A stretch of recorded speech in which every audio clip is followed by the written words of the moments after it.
Ahoj, ahoj, zdravím ťa pri sledovaní mojho nového videa. Dnes som si pre vás pripravil ochutnávku malinovky, ktorá je s príchuťou zázvoru a wasabi. Tak dúfam, že to bude poriadne štípať a som zvedavý, ako to bude chutiť. Ak by chcel niekto vedieť zloženie, tak tu si môžete nejako stopnúť a prečítať, čo to obsahuje. Ja neviem po zahraničnom, ale však snáď vy sa dočítate. Že som zvedavý, či to bude vôbec štípať.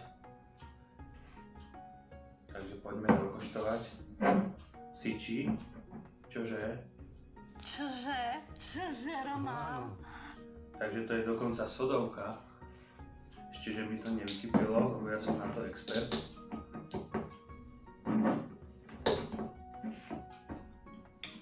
No. Smrdí to normálne kyselé. Necíti tam tak trošku zázvor. Taká zázvorová malinovička to vonia. Poďme to teda okoštovať. Výrobcom by mal byť že vraj ten istý, čo som koštoval predtým tie malinovky. Takže zázvor z wasabi. No, poďme to okoštovať.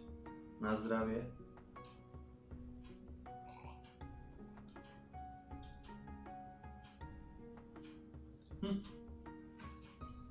Vôbec to nie je štiplavé.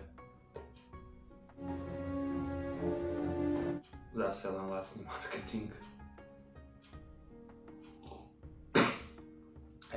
Blinky zabehli. No nič, úplne sladučká malinovka. Okolo wasabi to ani nešlo. Ale akože celkom príjemná, trošku štipe ten zázvor, ale taká úplne jemnučka. Tak škoda, že som nesklamal, na budúce to bude snad niečo zaujímavejšie. Majte sa pekne a prajem príjemný deň.